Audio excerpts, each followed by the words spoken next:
Today we're going to talk about testing the runout on your drill press.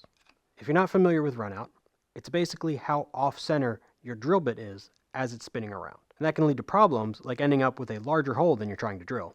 To test the runout, we're going to use this dial caliper from iGauging. Now, typically this would go in the miter slot of a table saw. Since this doesn't have a miter slot, we're just going to attach it with a bolt. Now, we don't want to test the runout off the outside of the chuck, because the outside of the chuck doesn't matter. What matters is the inside of the chuck. So if you've got some really good drill bits, you can test it off of your drill bit. I've got a router bushing alignment pin because a lot of the drill bits in this shop are kind of old and I don't necessarily trust all of them.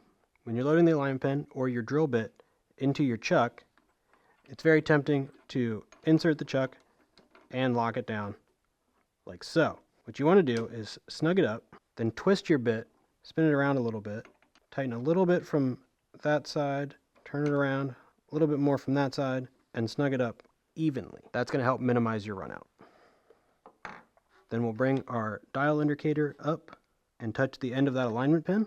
And we want to test as far down as we can because that's going to maximize our chances of having runout. It's going to be more the further you get from the jaws. So we'll lock that down, we'll zero it out, and then we'll turn it by hand. Rotating our chuck by hand, we've got about 2/1000ths of an inch of runout. Now for me here in the wood shop, that's totally acceptable. What's acceptable to you might be different. If you're getting a lot of runout, a few things you can check is make sure your bit is seated properly. Be sure to do the twist and tighten it up evenly around all sides. You can make sure the inside of your chuck is nice and clean. You can blow it out with some compressed air. If you can get a little brush in there, that'd be great.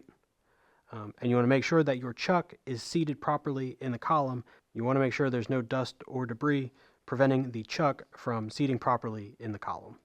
I hope this helped explain some things, and if you have any questions, feel free to leave a comment below.